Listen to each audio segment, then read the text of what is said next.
আসসালামু আলাইকুম ওয়া রাহমাতুল্লাহ। আজ আমি ছোট্ট একটি বিষয় নিয়ে সামনে এসেছি। বিষয়টি খুবই গুরুত্বপূর্ণ, এজন্য সামনে আসলাম। ইনশাল্লাহ ধৈর্য সহকারে 1 মিনিট সময় আমাকে দিবেন, ইনশাল্লাহ সবাই উপকৃত হবেন।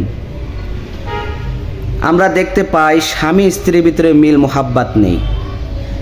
স্বামী স্ত্রীকে ভালো চোখে দেখতে পারে না, স্ত্রী স্বামীকে ভালো চোখে দেখতে পারে না।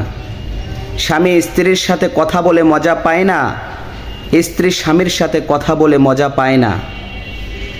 স্বামী স্ত্রীর ভিতরে সারাক্ষণ ঝগড়া লেগেই থাকে। কেন লাগে জানেন? স্বামী স্ত্রীর মাঝে ঝগড়া হয় কেন জানেন? স্বামীর কথা মিষ্টি লাগে না, স্ত্রীর কথা স্বামীর মিষ্টি লাগে না, স্বামীর কথা স্ত্রীর মিষ্টি লাগে না, মজা লাগে না। কেন লাগে না জানেন? ঝগড়া হয় কেন জানেন?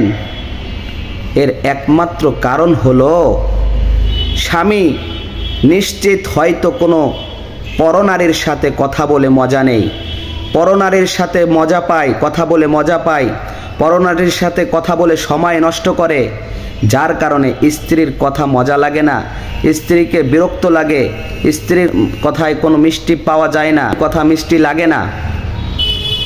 অনুরূপভাবে স্ত্রীরাও যদি কোনো স্বামীর সাথে কথা না বলে কোনো পরপুরুষের সাথে কথা বলে মজা নেই, পরপুরুষের সাথে কথা বলে সময় কাটায়, তখন ওই স্ত্রী স্বামীর সাথে কথা বলে মজা পায় না। ওই স্ত্রীর কাছে স্বামীকে অনেক বিরক্ত লাগে, ওই স্ত্রীর কাছে স্বামীকে অনেক বিরক্ত লাগে। এই জন্য সবসময় তাদের মাঝে ঝগড়া হয়, তাদের মাঝে কোনো মজা থাকে না। কারণ মজাটা তো অন্যের কাছ থেকে নেওয়া হচ্ছে, মজাটা তো অন্যের কাছ থেকে নেওয়া হচ্ছে। এজন্য স্বামী স্ত্রীকে পছন্দ করে না, স্ত্রী স্বামীকে পছন্দ করে না।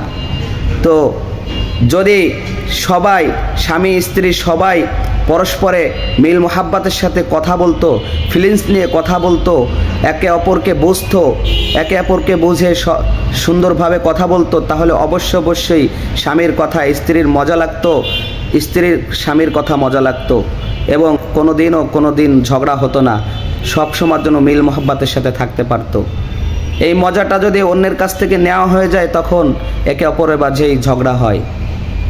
তো যাই হোক, আমি শেষ কথা বলতে চাই যে আমরা স্বামী স্ত্রী সবাই যেন একে অপরকে বুঝতে পারি, একে অপরকে বোঝার চেষ্টা করতে পারি, এবং একে অপরের সাথে ফিলিংস নিয়ে কথা বলতে পারি, মজা নিয়ে কথা বলতে পারি, খোলামেলা কথা বলতে পারি।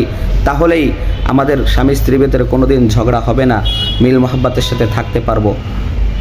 এই কথা বলেই আমি শেষ করলাম। আসসালামু আলাইকুম ওয়া রাহমাতুল্লাহ।